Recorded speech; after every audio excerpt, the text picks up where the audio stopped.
Welcome back, Maker community. Oh boy, is today going to be a good one. Welcome back to your favorite show, Woodworking is Bullshit. I'm your host, Paul Jasper, woodworker at night, scientist by day, and I'm joined by my two miraculous, astounding, fabulous co-hosts, Erik Curtis. In the left corner, Erik Curtis, full-time furniture maker and content creator. And in the right corner, Mary Sai, UX designer by day, contemporary furniture maker by night. What is that accent? I have no idea. Transatlantic accent, baby. He's bringing it back to the 40s. I have no idea. Well, so just so everyone knows, we're going to call this so uncomfortable right now. It's amazing. He's freaking out. We are going to call this the Erik Curtis episode. You see? Listen. I bet we've done this in the past where it's like we're trying something new and Paul's like, just so everybody knows, this is Erik's idea. And then when he succeeds, he's like, that was a great idea we all had, huh? I'm so glad we tried that. I'm already shifting the blame of a terrible episode onto Erik. So we decided this week, instead of starting with a question, we're going to play fuck all and just start with the first segment. And then we'll come to the question later. We're going to ride. Listen, I'll let you in on a little behind the scenes, friends. We were having the pre-show. We were trying to figure out what the show is going to be. And we all just were like, hey, we're not feeling very funny. We're not feeling very lighthearted right now. So we took a shot of whiskey and we decided to reverse the order. So here's what we're going to lead with. And this does have to do with the topic, kind of adjacent. But here's we have no idea what Erik's about to say. Erik didn't tell us what the secret segment is. The secret seg, baby. The secret seg right now is we're going to put your profiles into ChatGPT and have them roast you. And we're going to see what comes up. Now, I've already put them in, but I've not read them. So this is a live read of both of yours profiles right now, okay? So, oh my God. All right. This is like a thing, right? This is a thing that Sarah told me about, and I didn't know it was a thing until she sent me she like completely shat on my profile, and I was like, that's hilarious, but also like WTF? What's that? And she was like, no, ChatGPT like roasts people now. And I was like, oh, you should have led with it being computer generated. You thought she was just shitting on your I was like, your comedic chops are exceptional. So with that being said, I did ask ChatGPT to roast Paul's Instagram profile. Oh, yes. And this is what it came up with. Paul's Instagram profile is like walking into a shrine dedicated to the worship of wood. And not the cool rustic kind, but the I whisper sweet nothings into mahogany every night kind. What? The Macallan boxes are so lovingly crafted. You'd think he's trying to impress the whiskey itself. Like, hey, I know you're aged to perfection, but have you seen my woodworking? Take a moment, the moment he labeled something a huge mistake with that expression, I knew this man takes his craft more seriously than most people take their lives. It's the kind of intensity usually reserved for brain surgery or defusing bombs, but nope, here it is in the middle of a woodworking project. The fancy trays and cases are so meticulously designed, it's clear that Paul is creating a life where everything has its perfect little place. Too bad he can't organize the chaos in his head in the same way. Or my shop. Your shop is true. Fucking wild. I feel like, have we talked about this on this pod? No. Oh, guys. It's pause, because if you ever get a chance to walk into Paul's shop, first of all, the ceilings are about 4.5 feet tall. Like, just everything is hitting you in the fucking head. And he's got shit everywhere. I'm talking acres of wood in a 2-car garage, plus all of his machines, plus his hand tools. Yeah. And he knows where everything is. I don't know how he does it, but he's like, yeah, I got this one piece of like maple burl in 2004, and it's over there in the corner behind 7 other pieces. And I'm like, what the? It's insane. It's insane. Yeah, it's a problem. It is. It's only a problem if you can't find anything. Well, yeah, until like someone's head hits a clamp down and that hits 15 other things, and that is like a chain reaction. Is it raining sharp metal? Yeah. Yeah, and it's dented like finished pieces before. Oh no. Yeah. All right. It's been a problem. Okay, anyway. Wait, to finish. did you do yours? Because Oh, I feel like absolutely. you are Absolutely. the most make funnable out of all of us. 100%. We'll get there. But Okay. to finish Paul's out, honestly, Paul's woodworking skills are on point, but I bet he's the type to offer you a coaster before you even think of putting down your drink. So here's to Paul. May his projects forever be flawless and his need for perfection just a little less intense for everyone. Oh, get out of here, ChatGPT. You Yeah, fucking it's so suck. wrong. Like, I feel like Paul is not the perfectionist. I'm Like, not. All right, yeah. well, let's check out what I had to say about Mary. Fail, ChatGPT. All right, Wait, Mary's. which GPT is this? Do you Is it fucking know who you're 3.5? talking to? Which I'm chat? The kind that says Chat GPT in the top fucking corner. I don't know. I'm curious because based off of if it's 3.5 or 4, when it was last updated, like the data is most recent. It's 7. Oh my Mary's God. Instagram profile is like if Martha Stewart and a Pinterest board had a baby, but that Oh my baby was raised God. exclusively in a hipster workshop. She's got that I'm totally just working on a casual project vibe, but you know deep down she's probably stressing over whether her wood grain is trendy enough for the algorithm. Oh my God. The mirror selfie with the headphones is giving strong vibes of I'm here to craft, but also I might drop an indie album energy. That's amazing. Oh my God. Her work Also, that means it is GPT-4 because it's up to date. Okay, all right.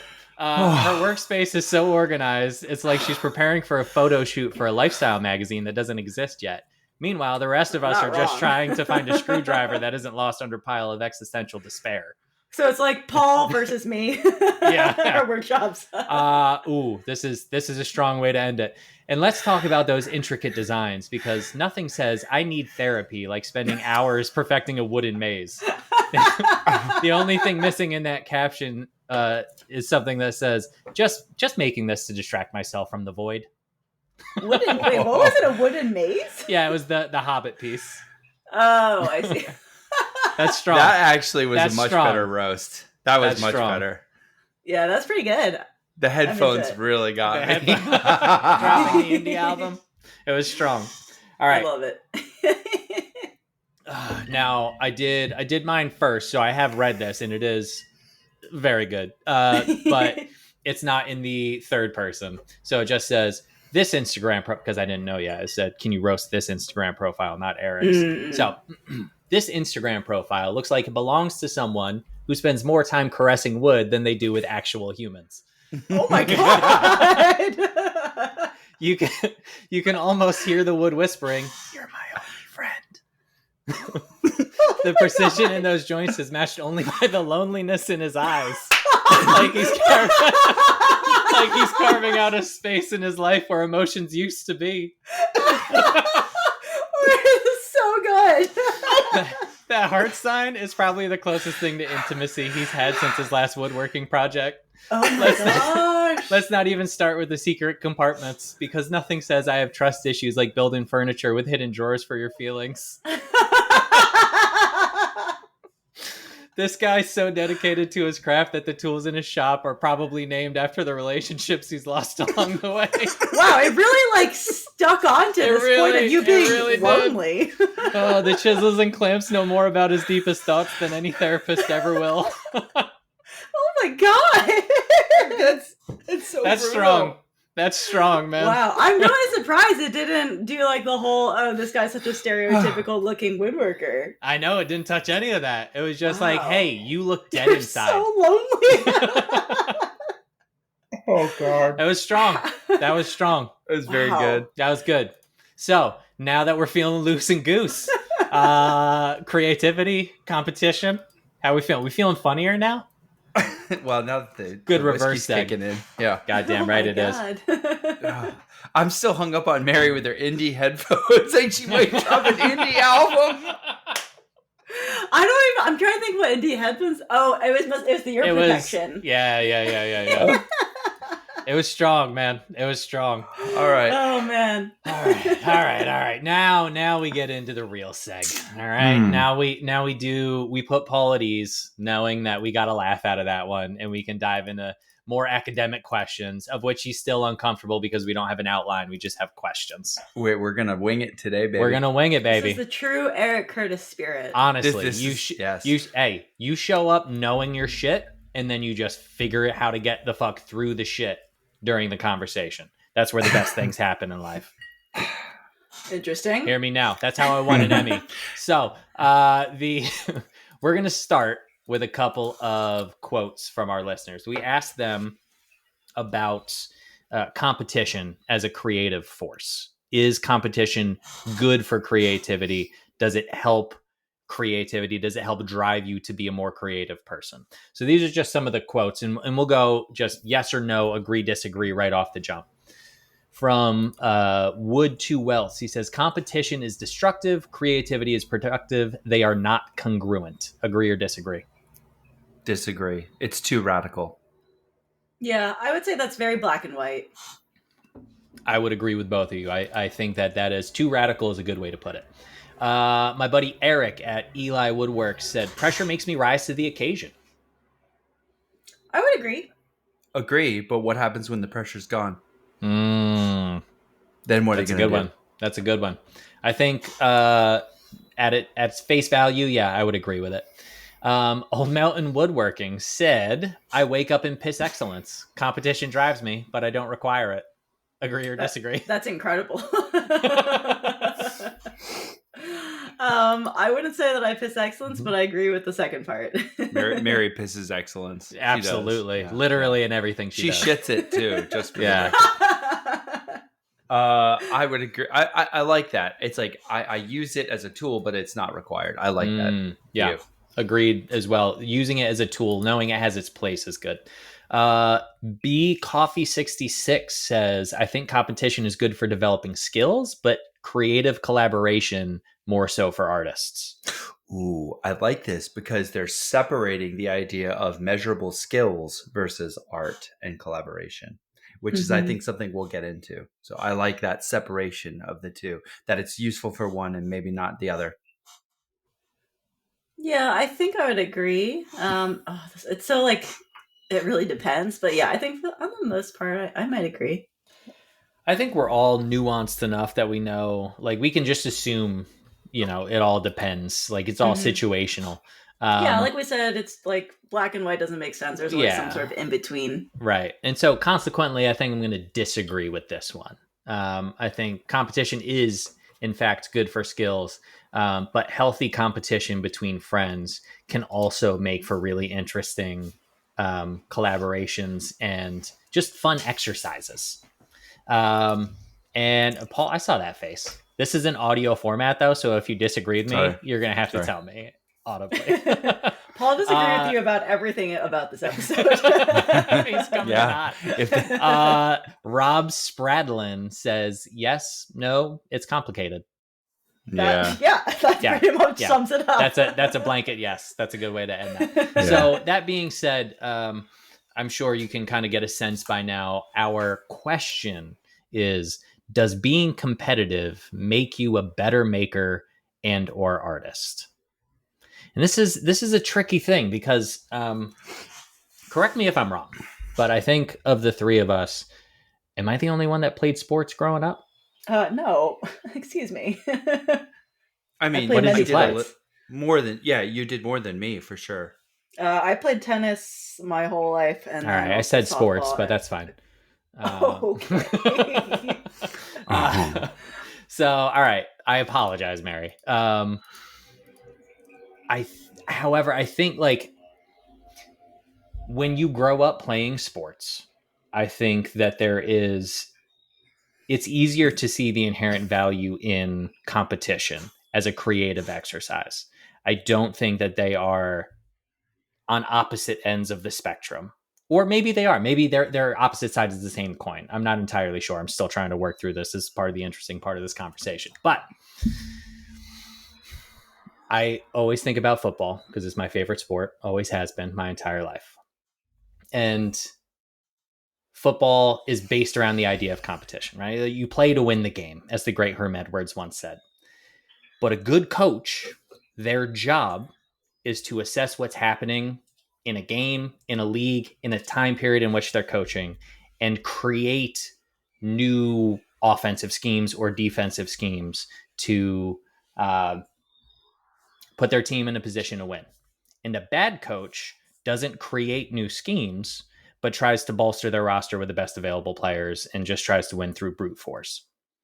So I think that's one example of creativity and competition coexisting quite peacefully.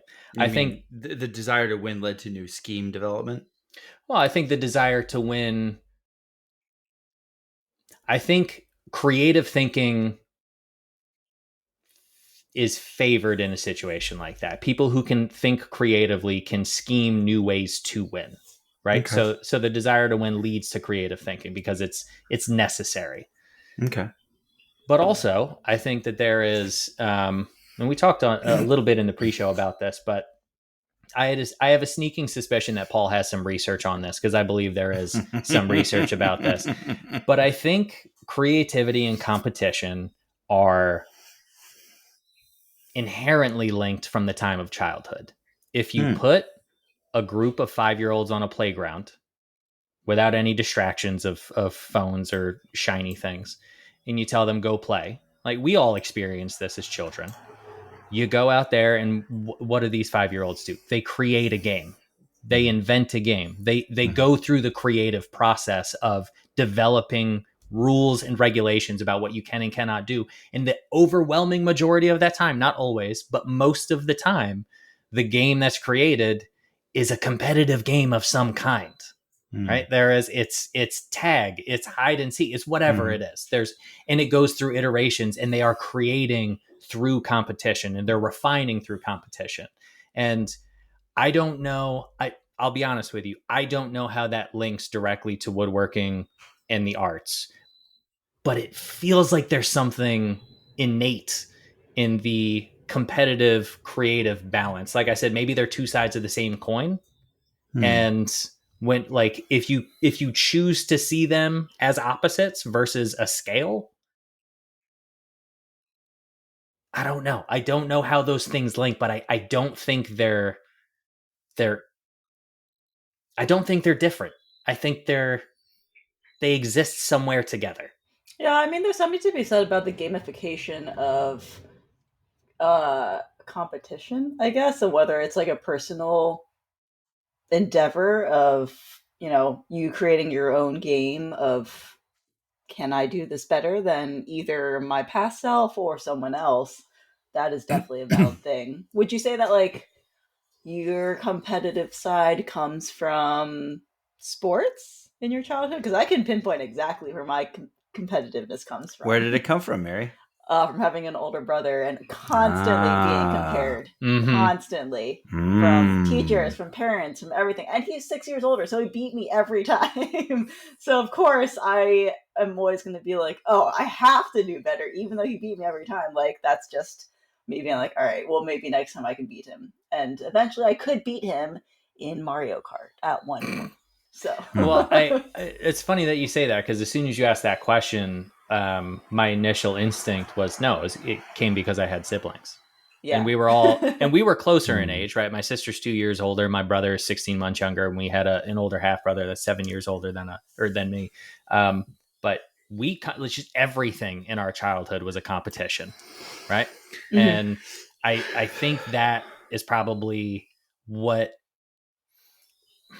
I think that's the positive and the negative of it, because I learned early on that like it's a fun communal aspect to compete is to have a thing to do with your friends and these people that you love and care about. But also, there's the, for lack of a less dramatic word to use, the trauma of being a younger sibling. And right, like there is that component of it.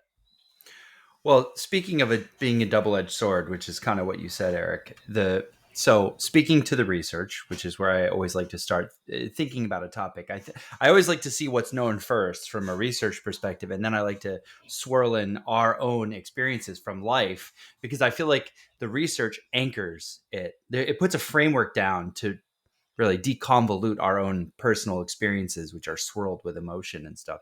So everyone, I think, in the psychology literature, everyone admits that there's positives associated with being competitive. And those positives are, it's a powerful extrinsic motivator that helps push us. We compare ourselves to others. Boy, look at those joints. They're so tight. They're so perfect. I want mine to look like that, right? Like that pushes you to cut better joints. Or they make something and they do it in half the time or a tenth of the time. And you're like, God damn, why did it take me so long? So like, obviously being competitive can push you to be better at something, but it can also, here's the cons now. The cons, it can lead to exhaustion and burnout, right? Constantly comparing yourself to others is exhausting. So psychologist Alice Schugler suggests that competition makes people constantly compare themselves and look to others for approval. This constant comparison and search for validation is unhealthy and can lead to negative self-image and even worsened self-esteem if you think about it to a large degree. And according to Sander van Linden, another PhD in the psychology literature, when competition is the main source of people's motivation, they're no longer motivated after the competition is over, right? Because it's that external push that became the tsunami of energy. And then when that was over, where are you? What do you have? So, they piss excellence. They piss excellence, right? At least they piss excellence while they're in the competition.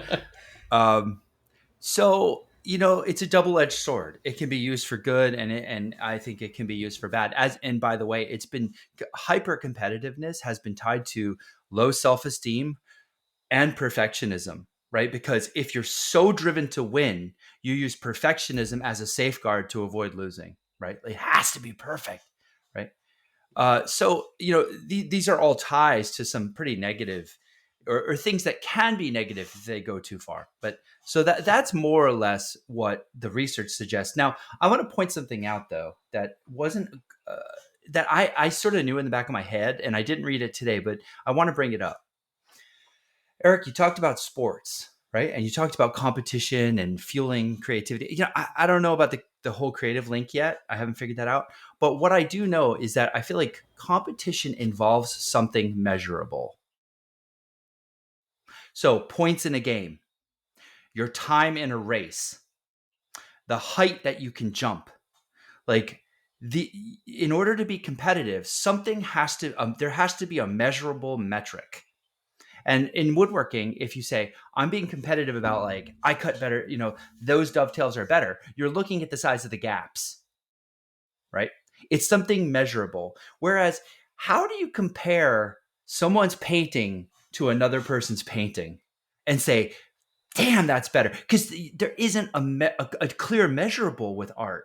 So at least when you're saying I'm competitive about this or that, it has to be associated with something measurable. And I do believe that's the case from what I can think of in my own head. I think that's a really interesting distinction to be made. And that's fair. This is why the conversation are like, who's the greatest of all time? Like nobody, that conversation is endless because it changes all the time because there's no measurable distinction, right? You can say who scored the most points in NBA history. That's a measurable distinction. Who's the greatest? Who knows? But this is where the conversation about social media becomes interesting then, because that then creates a false measurable for creativity in some ways. It's a measurable. It's number of followers. How many followers do you have? How many views do you get? Yep. How many dollars are you making off it? Yep. So that influences that conversation. And to that point, our friend Lewis, a patron of ours, asked the question at Black Apron Woodworking, asked the question, do you think the saturation of online content can impose this feeling of being competitive on us? Which, like, that's what that is, right? Like, how do you take a thing that is immeasurable and give it measurable statistics? Metrics. Mm-hmm. Yeah. Metrics. There it is. We got there as a team. I think it does create this really false thing because you see people and like, listen, I think we all do this to some extent, maybe less as we get older, or less as you become more successful on platforms. But certainly early on, when I was, in like trying to figure out Instagram, and I would see things go viral and be like, why the hell is this video going viral? Like, this work is shit. Why? Like, my work is way better. And I had to figure out, number one, that their videos were better than mine, right? But that's a craft. That's not an artistic measure right there. But also, it's just luck of the draw sometimes. You're in the right position at the right time and a thing happens to go viral. But then what ends up happening is you feel like that's a reflection on your creative capacity. Mm-hmm. Yeah, would you say for social media, oh man, it's hard though, because there's two kinds of mediums. There's like the actual art piece that you're creating, at least in our world of like the medium, but then there's also the video editing side, or like the virality side, or trendiness of your post, etc. Like there are two different kinds of metrics. Like I don't know how to explain it, but social media, in my perspective, is not at all how I measure my self-worth, I guess. And it's not something that I focus on a lot either. So for me, social media does not really come too much into play. All right, Mary, I'm gonna push back against you real quick. Yeah, I knew you were going to. You know me well enough. You know I love you. You know I respect you. I am going to posit that you don't utilize social media because you're not sure that you can be the best at it, and the competitive drive within you won't allow you to be second to somebody else. So then I don't try. Mm-hmm. It's quitting before you start. Yeah, there's some validity in that for sure.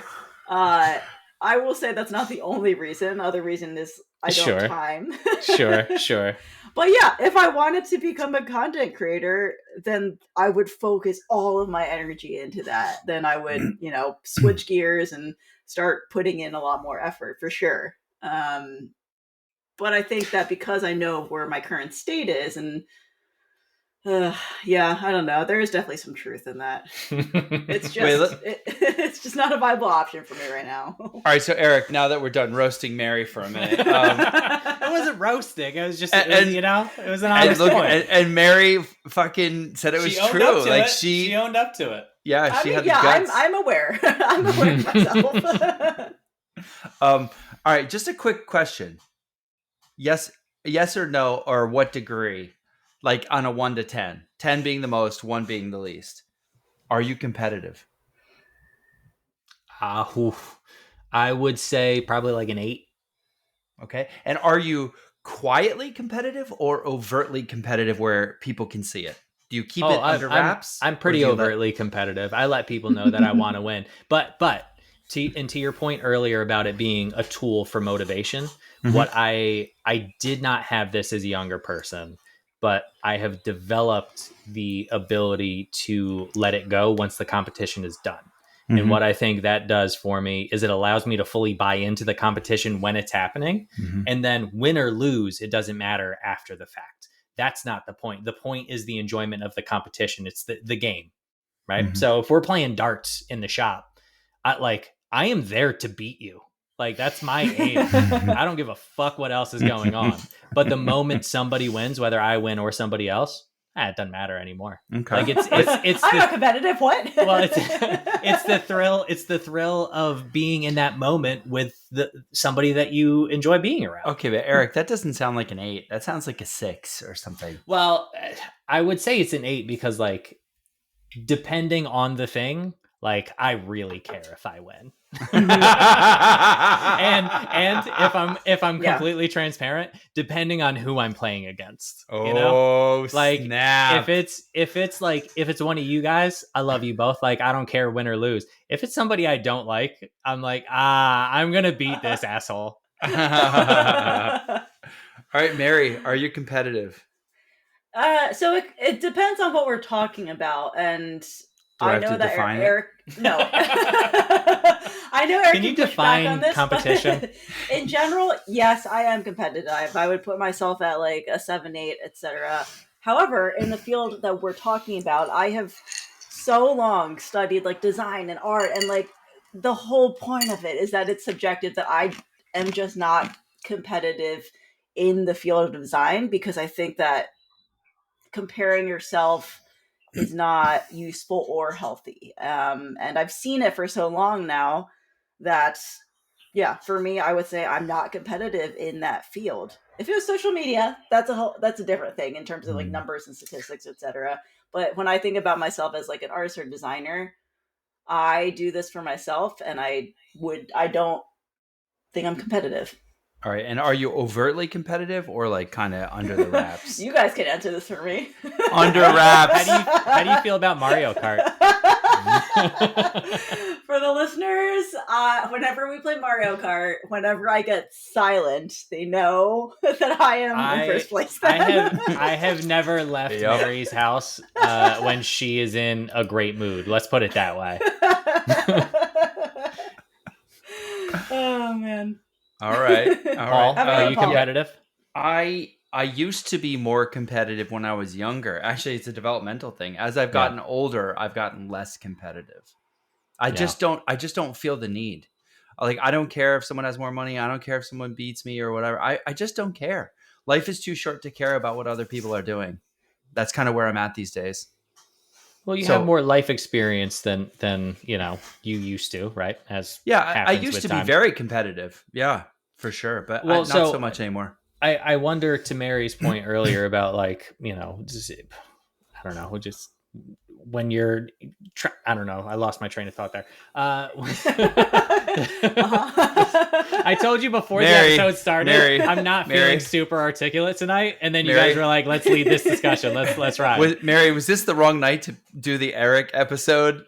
I told you that before we started recording. It's okay. Okay, it's Erik. fine. Erik, I have a question. So, okay, for me, and I think as I think about, well, actually, sorry, before that.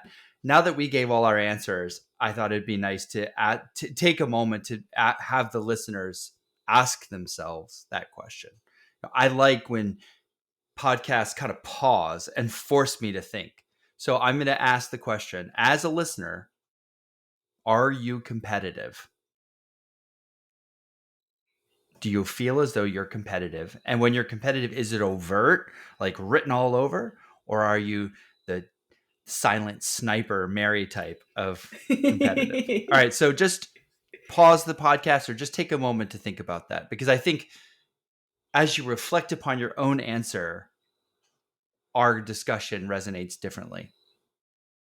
Yeah, and does it affect your work and how you work, how you process things and make things?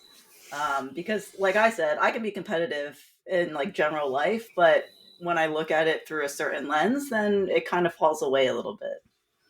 All right, I'm gonna throw something out, and I want you two to react.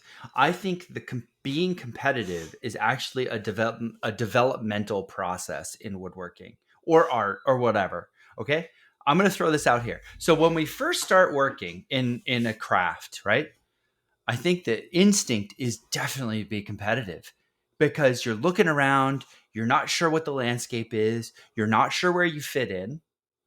And you're looking at everyone trying to get a pecking order, like who's really good, who's not, where do I fit in? And you're doing sort of fundamental tasks. I'm making boards straight, I'm making boards square, I'm making joints that have gaps or do not have gaps.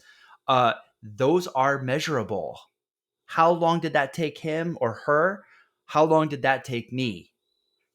Look at their dovetails. They're so fucking tight. Why are mine gappy and a mess, right? So when you first start out, and I'm going to have both of you react to this in a second. When you first start out, I think you're inherently competitive. It's just getting your footing, figuring out who you are, where you are. But as time goes on, as you develop your own art, creative voice, and you figure out this is who I am, you stop looking around for that external validation. Right? Because when you're new to something, you want people to tell you you're good at it, right? But after 10, 20 years, you know who you are, you know whether you're good or not, you know what your strengths and weaknesses are. And in fact, you've moved on from worrying about so much about the execution and how tight your joints are, and you're thinking about larger, more vague notional issues like how's the design? Did this move someone emotionally? And those have no comparators, really. That's much less competitive landscape. So I'd argue the competitiveness of an artist is actually part of their developmental cycle. Okay, you can both react.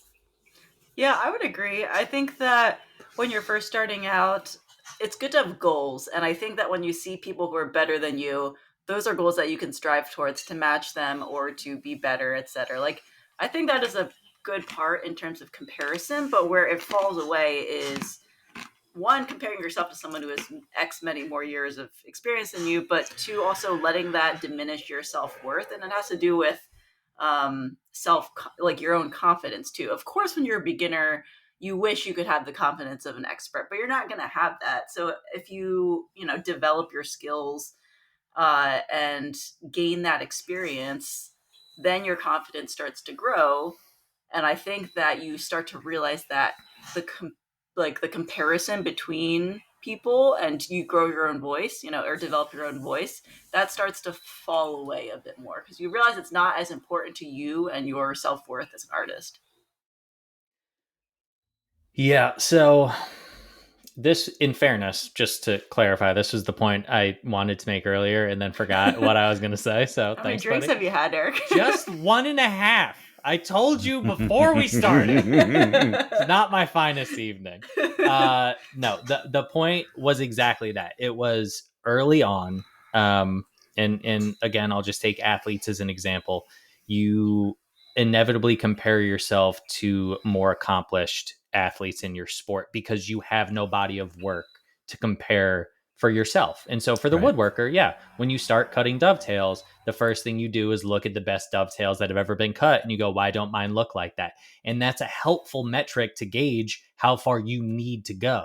What Yeah. you don't do is look at other people's dovetails who aren't, you know, very good, who haven't been cutting them very long, and to compare and contrast where you are in comparison with them. That's not a thing that really happens. Right. And I think the key thing that happens over time is you develop that body of work to allow you to start to compare. You move away from comparing yourself to others and you start to compare yourself to your own work and to your own experiences. And I think that that can be really beneficial, whether it's a measurable thing like, say, dovetails or sports metrics, whatever that is, or in a creative thing. Because at the beginning, like, nobody, generally speaking, the general linear path in woodworking specifically is you learn the craft and then you learn to design and then things flow from there. So when you're learning the craft, you are focused on the measurables. Then when you master the craft and you start to figure out the design aspect, and I know like Mary took a different path, but I'm talking about the more like hobbyist woodworkery path. When you start to learn the design component, everything gets thrown out because there are no measurables. It's just like and dislike. How much did a thing sell for, you know, is really the only like metric that you have. So I think then you kind of restart at ground zero because it's a new skill, new craft that you're learning on how to design beautiful objects.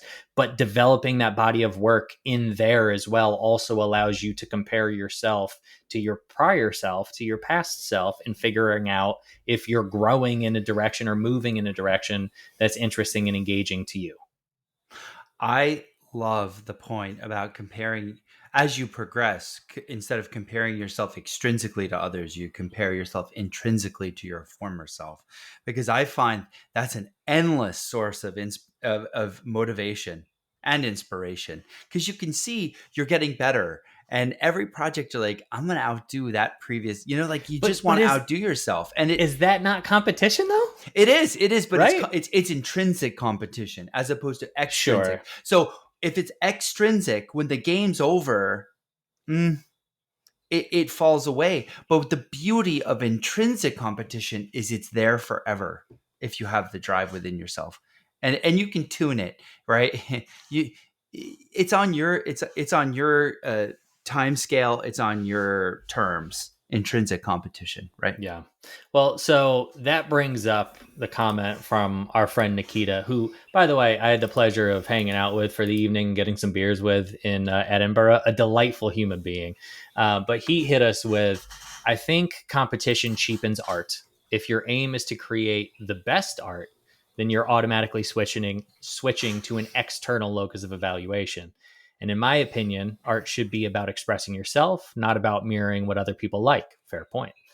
I think the only competition in art that is valuable is competition with yourself, not in the sense of continually gaining more sales or popularity, but with each piece having more courage to express yourself fully through that piece, which I think was, not to shame anybody else, but that was the most well-articulated, complete thought that I think I got when I put that question out. I hate both of you. Putting giant wangs in the conversation in the group chat. We did no such thing. Nikita, they're not calling you a wang, by the way. I just want to be clear about this that. This happens every episode, just to be clear. Usually at the moments where we're trying to articulate the most comprehensive thought of the episode, too. All right. I have another question for y'all. Okay, so as we were talking about like developing, right, from early extrinsic competition towards intrinsic, and you finding, competing against yourself eventually as you pursue more design and art. However, there's still the issue of what's the sale price, a metric, sure, and how many of your pieces sell, and how many pieces do you make per year. So even though you may not be competitive creatively anymore, and you're just like, oh, I'm competitive with myself. Are you comparing your price points to others? And are you comparing how well you sell? Well, if you're a business person, you absolutely are comparing your price points to other people, because how else are you going to understand what the market wants and is willing to pay? But also, salesmanship is a craft that one could argue is measurable by price point. Yeah, social media comes in there too. Sure. And listen, I know a guy. I don't know if I've mentioned him on this podcast, but I've certainly mentioned him in the past. His name is Rob Hare. He was one of my mentors early on in New York. And he's a fantastic human. He's a really good sculptor. He's a very good furniture maker. And he would sell tables in the six figures. And listen, no shame to Rob. I, especially at whatever I was, 24, 25, didn't understand how he was pulling those kinds of numbers. And then he asked me to come do the Philly furniture show with him a couple of years. And watching him sell was a masterclass in and of itself. Like it was incredible. Like just the way he put people at ease in conversation. Tell us. It was never about the furniture. It was never about the object. It was always about the person, what they're looking for, what their space is, why he's making this object. And it's a one-of-a-kind object. There's not going to be anything like that, and then 90 minutes later, it's a person that's going, oh, okay, I understand why that table is $125,000. And it was masterful every time because it's effortless. And you never felt like he was trying to sell you a thing, because I don't think he was. He was just genuinely talking to a person about his design decisions. And then consequently, he's like, I've been doing this for 50 years. Like these are all of the things that led to this. And meanwhile, I'm trying to sell a piece that took me 3 fucking months to make for $4,000, And so but that's also like the skill of selling, I think, could be measured. How do you find yourself comparing? Do you compare yourself to that memory of how good he was at that? Yeah. No, that's like Rob is my Everest as far as salesmanship goes, 100%. But that's where I think that healthy competition comes from, like, or can exist, because that's not driving me out of jealousy. Like I'm not mad that Rob sold that piece for as much as he sold it for. I'm in awe of it. And like that, I think it's like when either of you make a piece, right? Like Paul, you make a box that I'm like, fuck, I wish I had made that, right? Like it's so good. Or like Mary with the Hobbit piece. I'm like, I don't know that I'm ever going to find a piece that works as well to express like the love of Tolkienism, not tokenism. I want to be very clear about how I enunciate that. But Tolkien is. I'm going to sound clip that. But it is like, it's the admiration, and then the competitive side of me, I allow it to take root a little bit and say like, well, I want to try that. I want to see if I can do better, but also acknowledging that it's it's born out of a place of admiration, not out of a place of jealousy. So it sounds like you have a healthy relationship with competition. Yeah, I think so. But like that takes a lot of years to develop. And that takes a body of work to also understand that if I attempt the thing, if I try to make a box better than Paul or a Hobbit piece better than Mary and I fail, that doesn't mean that I'm a failure. And separating the value of your work from the value of yourself as a human being is another critical skill that I had to learn over time. Yeah, Mary? that's a whole other topic. Yeah, that's a whole potentially. podcast right there. Mary, would you say you have a healthy relationship with competition? I think so. I mean, what I mentioned before took a lot of time, and like I guess instinctually, my first gut reaction is to be competitive. However, just like we said, having been in the field of design and art for so long now, like it doesn't gain you anything to be competitive. And I've been in that scenario where I've compared myself and been like, oh well, that sucks, like I'm a piece of shit. It's like, well, that didn't do anything for me. And it just makes me feel worse. So you have to kind of twist that narrative in your mind into that's my next new goal, or change it into something positive. So yeah, I mean, yeah, I think we've mentioned many times, but with time and expertise, it fades away. All right, related question. Does being too competitive or can being overly competitive affect your ability to make and retain friends? Yeah, nobody likes a dick. Yeah. That's all there's to it, right? We can even point out in the woodworking world, like in our community, people, like, we're not going to say names, but like people who are just like, yeah, no one wants to hang around them because they're like, it's just too much. Yeah, everything is a dick slinging contest. It's like, oh, did you see that, this video went viral, or, Right, that's again metrics, measurable. Yeah, well, of course, because like at that point, I mean, I guess the other side of it is, did you see the awards? But they're all measurables, right? Did you see the awards I won for a piece? Did you see how much a piece sold for? Like, there's nobody, at least in our community and kind of the maker woodworker community, is out there really holding up individual pieces and comparing them to other people, I don't think. Yeah, but how many times have you mentioned your Emmy? Once this episode, because you guys both questioned my ability to free ball it out here. Okay.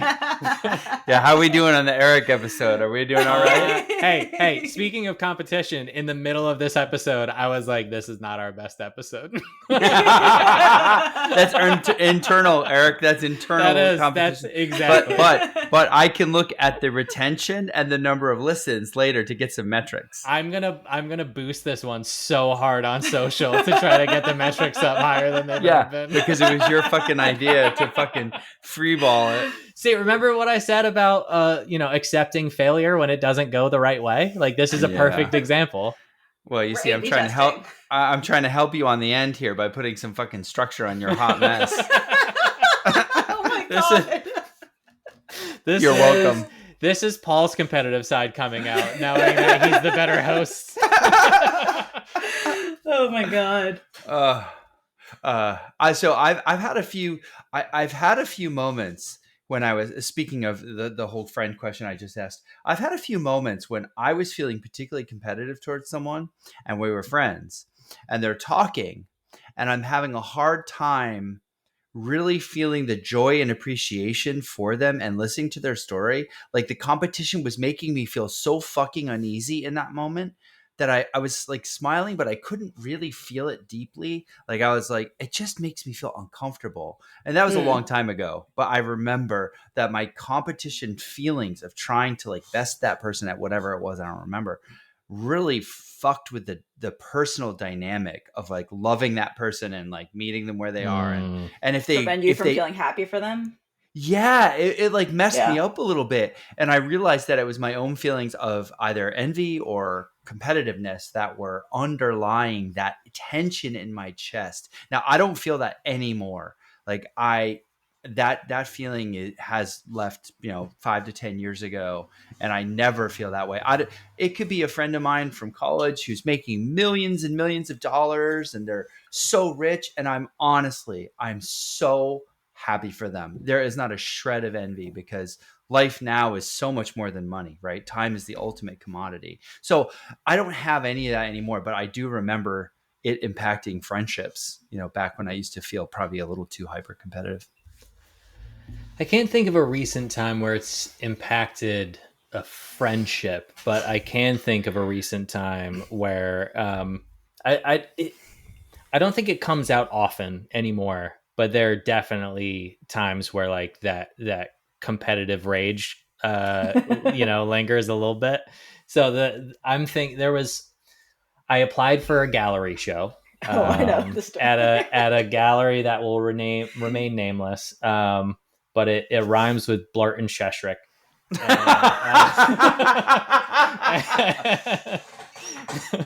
And I've made my bones very clear about this to everybody involved over there. But the show was fine. I think overall the show was pretty good. I applied. I put 2 pieces in. Neither of them got in. And listen, I've gotten rejected from many a gallery. That wasn't my issue. My issue was there were a few good pieces. There were a lot of very mediocre pieces. And there was one piece that was an absolute atrocity, in my opinion. It was the one that won. It was garbage, and it got first place. And I'm still, to be frank, I'm still a little pissed about it.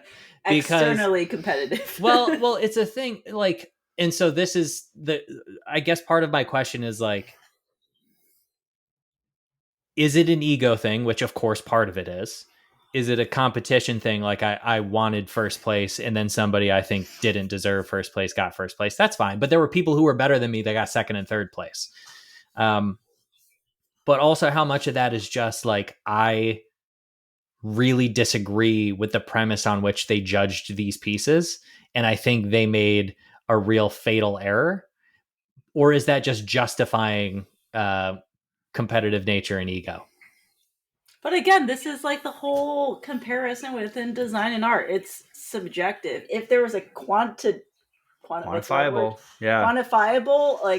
metric, then that maybe that would make more sense. But it's just the judges had a different opinion, and that's like the hard lesson that everyone has such a hard time understanding within this world, is like, your opinion is totally different from someone else's, and you may disagree completely, but what is there to say? Well, in the interesting conversations that I had with Larissa after that, full disclosure to folks who don't know, Larissa works over at the Blart and Sheshrick Museum from time to time. And, was she a judge? And she was not a judge. Okay. But the person who curated the show is somebody that I know, as was one of the other judges. And the lengthy conversations that we had was their criteria for what pieces got in this show was not about craft. It was about storytelling. And I chose to be a little bit coy, more than I usually am, about the stories of those pieces. And I think that's why they didn't get in. And again, that's fine. Like I'm okay with that, because the criteria is different than what it would have been in, say, a woodworking gallery or a furniture gallery. So Eric, you just brought up a very good point, which is it wasn't about the craft, it was about the storytelling, right? And this brings up an issue that I think so many people have with social media.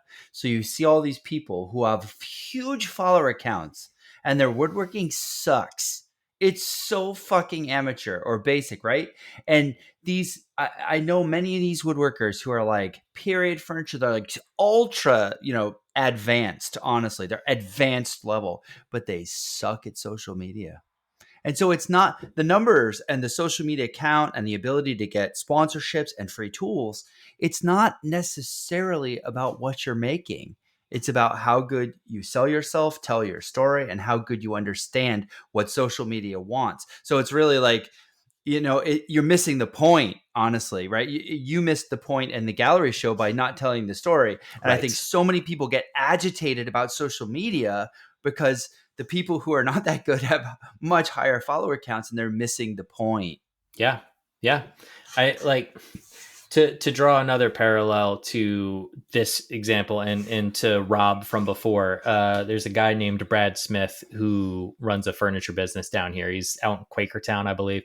Really, really nice guy. He's been doing the furniture circuit for decades. I almost worked with him for a short time.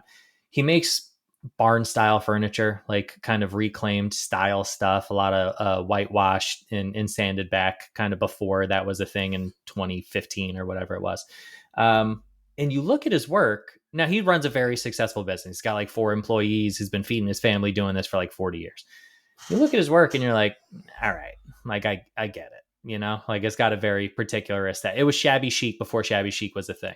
Okay. And if you didn't have a conversation with him or you didn't get to know him, you'd be like, this is just a dude who learned how to put farm things together and it happened to work. So he kept reproducing it. Brad has a degree from RISD, I believe, in like some kind of super high smart people engineering. Like yeah, that's what it says on the shit. Yeah, I believe that's exactly what it says on his PhD. He's a brilliant human being, and it was a very intentional choice for him to identify what the market wanted and build a business around what the market wanted. And that's the same exact, like we look at that and we say like, okay, well, that's business. The exact same thing is happening on social media. People are recognizing I might have the ability to make high-end furniture, but nobody wants high-end furniture. People want videos on how to put up floating shelves in their house. So they're making DIY stuff is so successful. Right. Well, that's the business decision they're making is like, I don't need to go further down the funnel because there is no sale further down the funnel. Whereas people who spend their whole life focused on a craft and like, listen, before I got into social media, I was very much in this mindset. So I'm not faulting them for it, but it is this mindset of I have spent 20, 30, 50 years honing my craft. So I am a legitimate master of this craft. And there are these people who've been doing it for 3 or 4 years who are making 5 times as much money as I am. And that can be, they call themselves a master because they don't know any better. That really irritates a lot of people. You know, sure. This self-proclaimed master woodworker who's only 2 years experienced. Oh boy, does that get into that gets people's panties in a twist. And also like proclaiming that they're the ones teaching those skills. Oh, it hurts me. I will admit, it hurts me to see these beginners who have massive accounts teaching. But there's not enough teachers. So there's not enough teachers. If they have something to offer someone, I'm going to shut my trap and let them get more people interested in the field. Well, and there's also to bring up another person. I believe the handle is DIY Montreal. I want to say her handle is this lady from Canada who's doing very basic woodworking. And she's very dry. I don't mean to pick on her. I'm trying to state facts about her YouTube videos. She's got a massive following, just 300, maybe 300 plus, 500 and 500 plus. Yeah. It's impressive. She's very dry. I don't find her videos engaging at all. That's not a knock. I think she's just out there presenting the most basic information in the most straightforward possible manner. But so many people find that relatable because what we forget as people who have been in this craft for a long time and who care about it and who care about the minutia is nobody knows what the fuck minutia you're talking about when you're trying to teach to basic beginners. I fall into this trap all the time as an educator. I go to teach a box making class and I'm talking about cutting like whatever, just, houndstooth dovetails for a client on a piece. And they're like, we're literally like, what's a miter? And everyone's got to start somewhere. And this is what the value that this lady is bringing to the community is. She's like, hey, I don't know anything either. If you want to learn with me. Wow. Yeah, that whole learn with me is a powerful thing for beginners. Like they feel like they're included in the conversation. Yes. And I think there is a distinction to be made between the people who are doing that and the people who have been doing it for 6 months and call themselves a master because they can't face the criticism of not knowing what they're doing. And to be honest, a true master can be very intimidating because they're using language you don't understand. Yeah. They've lost the ability to relate to the beginner, and it just feels like an inhospitable, overwhelming environment. So I think a Yep. lot of beginners flock to the, hey, I don't know what I'm doing. Let's figure this out together. Yep. All right. So that wasn't so much about competition as we got there. I mean, this is the Erik episode, so we can fucking go off the rails, right? The conversation goes where it wants to go, okay? All right, but we're edging up on an hour, so why don't we?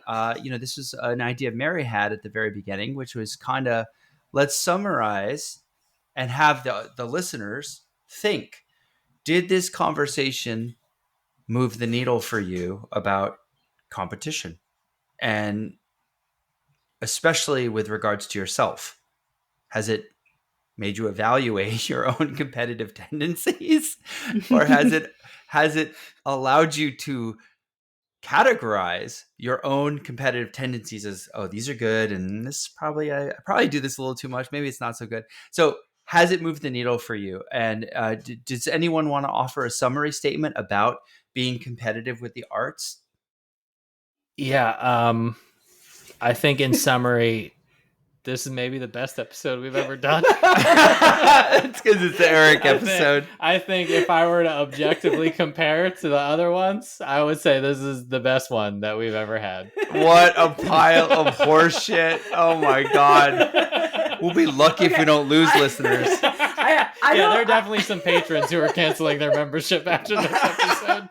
Okay, wait, one more point. I'm not going to summarize, but what you just said kind of sparked something in my brain of like, when you think of yourself, like, especially within YouTube and social media, there's so many people who leave comments of like, this is such shit, I could do this better, or like, like people who leave negative comments out there. Like, I think that they don't quite understand that design is subjective, or art varies per person. And I would encourage our listeners, if you are one of those people who likes to leave those comments, like, just think about it.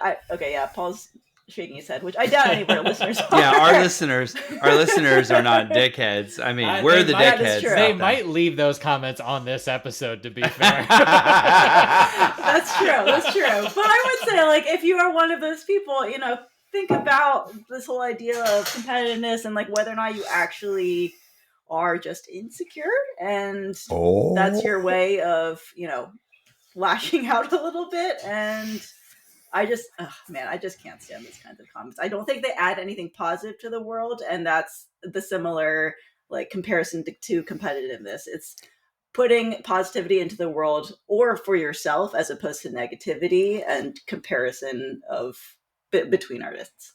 All right, Mary, follow-up question to that. Do you notice, so I've noticed a pattern that if you're doing a technique that is measurable and has a metric associated with it, you get the trolls being like, why'd you do it that way? I could do it 10 times easier that way. But if you have a post that is nothing but pure design and art, I mean, they might say it's not for me, but I get way more negative commentary on something that is comparable and a competition and a metric than I do that something does not have a metric. 100%. Interesting. Okay. I mean, that's, I guess, a good thing, maybe. I don't know. Well, I don't know. Is that your experience? Did you notice that? Well, I haven't noticed it that much. I think I just noticed it more on YouTube rather than Instagram, because I don't really read Instagram comments. Like YouTube, it's more of like, oh, this thing sucked. Like YouTube's brutal. I clicked away instantly, and I think people are just a lot more aggressive on YouTube, at least. Well, I think the audience skews older, and they don't understand how to traverse the internet as much.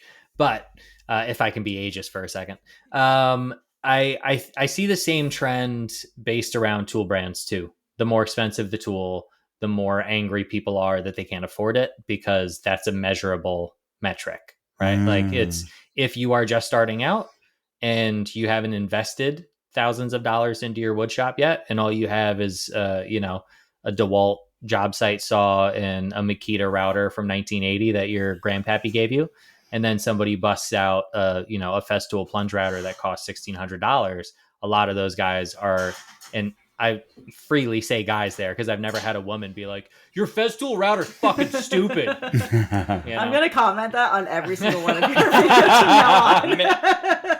Knowing full well I have the exact same router. Please do.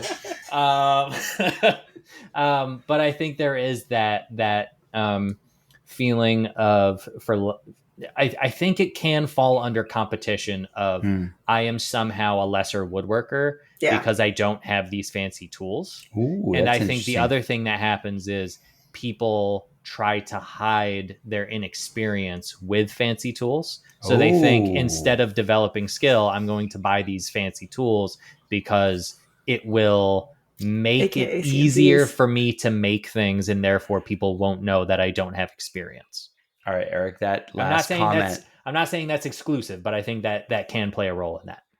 That last comment relates to what is going to be our next episode, which is imposter syndrome. And I think people who buy fancy tools to qualify them into the arena of the big boys and the big girls have imposter syndrome because they know they don't have the skills to back it up and they just bought the tools to get there. But we'll handle that episode another time. And since neither of you motherfuckers offered a summary statement, I guess I'm going to. I absolutely did. I said this is the best episode we've ever done. It's going to have the highest retention rate. The two things that will stick with me, besides we should not do another Erik episode anytime soon, is that competition is a double-edged sword. It has good aspects and negative aspects when you take it too far. And I love the idea of thinking about a metric being a key cornerstone to be able to derive competition. And the third thing is that thinking about being competitive as a developmental process as we age or as we get into something, when we're early in it versus late into it, or early in your life or late in life. So those are going to be my sort of big ticket items. I think those were all points that Paul made himself. Yeah, they were. I will also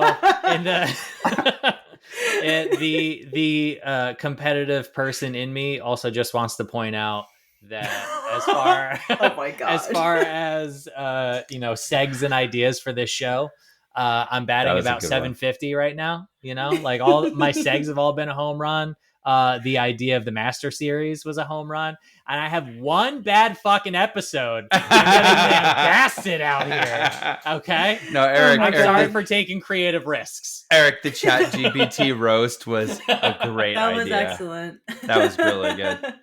And we should point out that our next episode is imposter syndrome. If people have comments or thoughts, which I know most people should, because I know it's very common, please let us know. Yeah, and we're gonna have a guest on that episode. We're not gonna reveal who it is because they are fucking phenomenal at what they do, and we're gonna dive deep into how even they struggle with imposter syndrome after what I believe is 15 to 20 years at the top of their field. Total imposter. Total. Okay, with that, I just want to thank our patrons in the last month. Oh my God, we got a bunch in the last month. Chase Soward, Ed Duncan, David Duyard, who is my chair-making mentor and a very close personal friend of mine. Anthony Chekas, Greg Schroeder, Tanner Gunther, Bearlo Thompson, Nathaniel Belgazal, Jono, Robert Piolanti, and Candace P. All of you, I know that's about 10 to 12 of you. We appreciate it. Thank you. Yeah, because you guys are amazing. This is good. Yeah, as I said, it pays for our hosting, but it also gives us a little bit to buy better mics, buy better equipment, and maybe go out to eat once in a while together. Yeah, get more alcohol in you guys. Buy better mics so you guys can hear this conversation more clearly. And with that, we will conclude the Erik episode. Paul is so relieved right now. Can we just title this the Erik Oopsie? Yes. Oh my God. And for those who want more complete and utter bullshittery, you can join us on the after show. Hey, Paul, what are we talking about on the after show? I forget. We'll see you in the after show. Okay, bye.